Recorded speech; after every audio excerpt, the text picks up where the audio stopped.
Afternoon at nandito po kami sa Nakpan Beach. Yung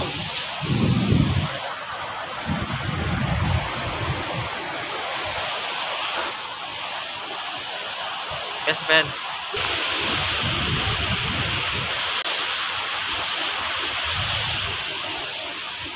Sawiwit.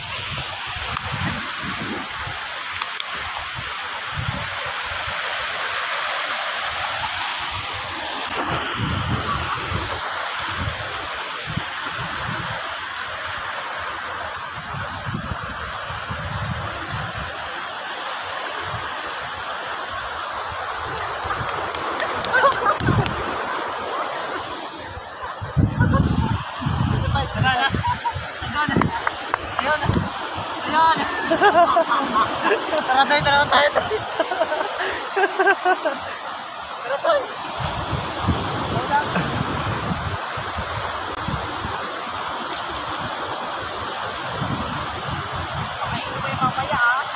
Pinagod mo yan.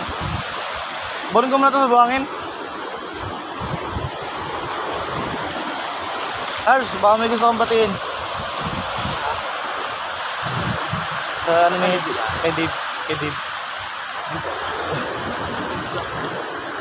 Ora lang.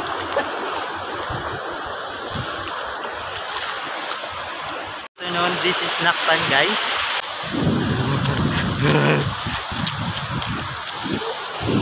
Pagkaro talaga sa akin, guys. So actually, guys, this area of Nakpan Beach is sobrang laki, sobrang lawak. Ayan, guys, oh. So meron din silang Tres Marias. Yung tatlong isla na yan, guys. Ayan, nakikita nyo. So this place is very recommended dahil first, guys, maganda ang area. Second, White Sand Beach. And third is for the sunset spot. So kung gusto nyo talagang maranasan ang El Nido life, yung island vibes, visit to Nakpan Beach, guys. It's like 44 kilometers from the main town and pwede mo siyang ma-access, guys, via scooter, okay? Mas maganda, guys, pag nag-rent kayo ng scooter kasi mas maikot nyo yung buong area. At the same time, ma-maximize nyo ang buong oras nyo. So walang limit, guys. Sobrang laki nito, guys. Mapapagod ka lang maglakad. Charot. Ikatad ng ex mo, pinagod ka na, wala rin naman pala. Charot, ayan. So yung gilid nito, guys, maraming bars and restaurants. Pwede kang kumain dyan, pwede kang mag-chillax sometimes. And mostly happy hour cocktails, guys, kung gusto nyo uminom dito.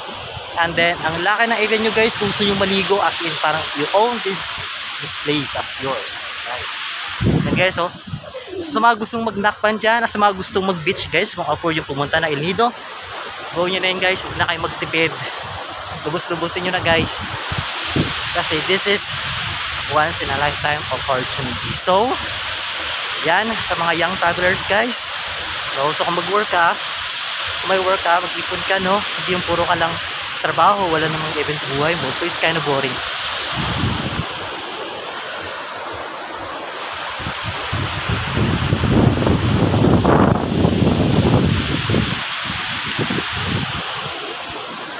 So yung mga kasama ko, guys, naligo sa dagat. Andun sila actually. So ako mamaya pa.